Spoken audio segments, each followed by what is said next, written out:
कानपुर अखिल भारतीय वैश्य एकता परिषद एवं transgender industries welfare association द्वारा आज शनिवार को एक प्रेस वार्ता का आयोजन किया गया। ये प्रेस वार्ता कल रविवार को होने वाले राष्ट्रीय प्रतिनिधि सम्मेलन कार्यक्रम को लेकर आयोजित की गई है। कार्यक्रम को लेकर अखिल भारतीय वैश्य एकता परिषद के राष्ट्रीय अध्यक्ष सुमंत गुप्ता ने बताया कि कल रविवार को राष्ट्रीय प्रतिनिधि सम्मेलन कार्यक्रम का आयोजन किया जाना है। इस कार्यक्रम में पूरे देश के प्रतिनिधिगण शामिल होंगे।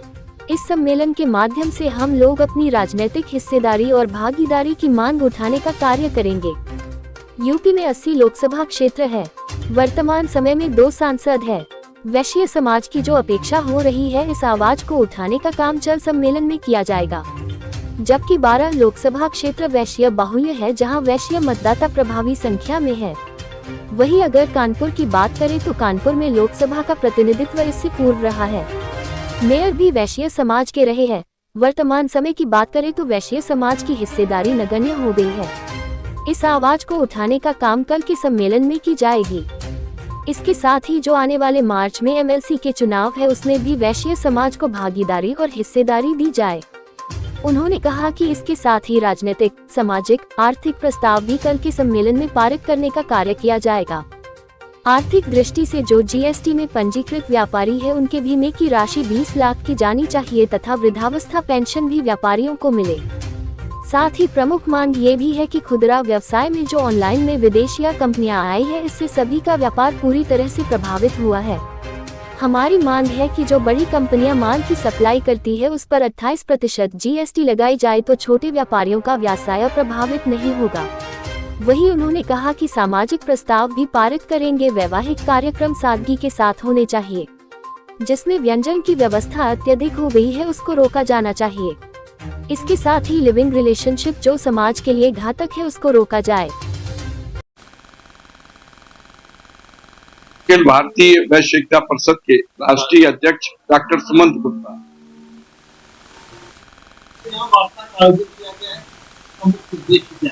अखिल भारतीय वैश्य एकता परिषद एवं traders and industries welfare association का राष्ट्रीय प्रतिनिधि सम्मेलन 3 मार्च को कानपुर के मंदाकिनी होटल में आयोजित किया गया है। इस सम्मेलन में पूरे देश और प्रदेश के प्रतिनिधिगण भाग लेंगे। इस सम्मेलन में राजनीतिक, सामाजिक, आर्थिक प्रस्ताव हम लोग पारित करने वाले हैं। राजनीतिक दृष्टि से उत्तर प्रदेश में 80 लोकसभा क्षेत्र हैं और वैश्य समाज की मात्र 2 सांसद, जबकि उत्तर प्रदेश में 16% की आबादी, सर्वाधिक राजस्व देने वाला, लेकिन राजनीतिक भागीदारी नगण्य है। इसी कारण इस समाज का, व्यापारी समाज का शोषण और उत्पीड़न होता है। इसलिए कल के सम्मेलन में प्रमुखता से हम लोग अपने हक और अधिकार की बात करने वाले हैं कि वैश्य समाज को आगामी लोकसभा के क्षेत्र में हिस्सेदारी और भागीदारी दी जाए, और विशेषकर कानपुर जैसे महानगर में जहां सर्वाधिक संख्या वैश्य व्यापारी समाज की है, वहां हमारे वैश्य समाज के सांसद को भारतीय जनता पार्टी के शीर्ष नेतृत्व से भी आग्रह है, निवेदन है कि हम लोगों को टिकट दिए जाएं, जिससे हमारे भी हक की बात हो सके। इसके साथ ही आगामी मार्च में विधान परिषद के होने वाले चुनाव में भी वैश्य समाज की हिस्सेदारी और भागीदारी दी जानी चाहिए, इससे वैश्य समाज का भी प्रतिनिधित्व विधान परिषद में हो सके। इसके साथ ही हम लोग सामाजिक प्रस्ताव भी पारित करने वाले हैं।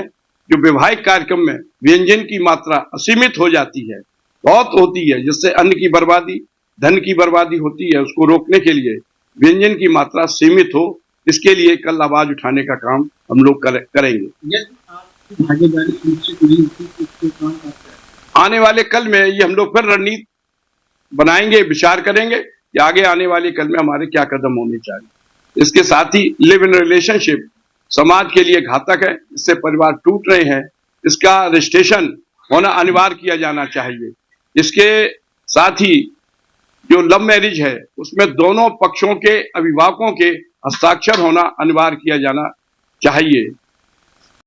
अखिल भारतीय वैश्य एकता परिषद एवं traders and industries welfare association का राष्ट्रीय प्रतिनिधि सम्मेलन 3 मार्च दिन रविवार को मंदाकिनी होटल में आयोजित किया गया है। इस सम्मेलन में पूरे देश के प्रतिनिधिगण भाग लेंगे। इस सम्मेलन के माध्यम से हम लोग अपने राजनीतिक हिस्सेदारी और भागीदारी की मांग उठाने का कार्य किया जाएगा। उत्तर प्रदेश में 80 लोकसभा क्षेत्र हैं। वर्तमान समय में मात्र 2 सांसद हैं। वैश्य समाज की जो अपेक्षा हो रही है, इस आवाज को उठाने का काम कल के सम्मेलन में हम लोग करने वाले हैं। जबकि 12 लोकसभा क्षेत्र वैश्य बाहुल्य हैं, जहां वैश्य मतदाता प्रभावी संख्या में है। विशेषकर कानपुर महानगर में लोकसभा का प्रतिनिधित्व इससे पूर्व रहा है। मेयर भी वैश्य समाज के रहे हैं। वर्तमान समय में इनकी हिस्सेदारी और भागीदारी वैश्य व्यापारी समाज की नगण्य हो गई है। इस आवाज को बुलंद करने का काम कल के सम्मेलन में हम लोग करने वाले हैं। इसके साथ ही आने वाले जो एमएलसी के चुनाव हैं मार्च के अंदर, उसमें भी मांग है कि वैश्य समाज को हिस्सेदारी और भागीदारी दी जाए। इसके साथ ही राजनीतिक, सामाजिक व आर्थिक प्रस्ताव भी कल के सम्मेलन में पारित करने का कार्य किया जाएगा। आर्थिक दृष्टि से भी जो जीएसटी में पंजीकृत व्यापारी हैं, उनके बीमा की राशि 20 लाख रुपए की जानी चाहिए तथा वृद्धावस्था पेंशन भी व्यापारियों को मिले। और इसके साथ ही प्रमुख मांग ये भी है कि खुदरा व्यापार में, फुटकर व्यापार में, जो ऑनलाइन व्यवसाय में बड़ी विदेशी कंपनियां आ गई हैं, इससे फुटकर का व्यवसाय, रेडीमेड का व्यवसाय, कंप्यूटर वाला व्यवसाय, अन्य जो इलेक्ट्रॉनिक का व्यवसाय है, फुटवियर का व्यवसाय है, ये बुरी तरह प्रभावित हो रहे हैं। मांग है कि जो बड़ी कंपनियां माल की सप्लाई करती हैं, उस पर 28% जीएसटी लगा दी जाए, तो छोटे, मध्यम, मझोले का व्यापार करने वाले व्यापारियों का अस्तित्व बच सकेगा। इसके साथ ही छोटे, मध्यम, मझोले स्तर के व्यापारी और उद्योगपतियों के यहाँ जो सर्वे, छापे जैसी उत्पीड़नात्मक कार्रवाई होती है, उसको रोका जाना चाहिए। निश्चित रूप से इससे व्यवसाय और उद्योग चलाने में कठिनाई पैदा होती है। इन सभी मांगों को लेकर कल के सम्मेलन में हम लोग अपनी आवाज को उठाने का काम करेंगे। वहीं सामाजिक प्रस्ताव भी पारित करेंगे कि वैवाहिक कार्यक्रम सादगी के साथ होने चाहिए, जिसमें व्यंजन की सीमा असीमित हो गई है, उसको रोका जाना चाहिए।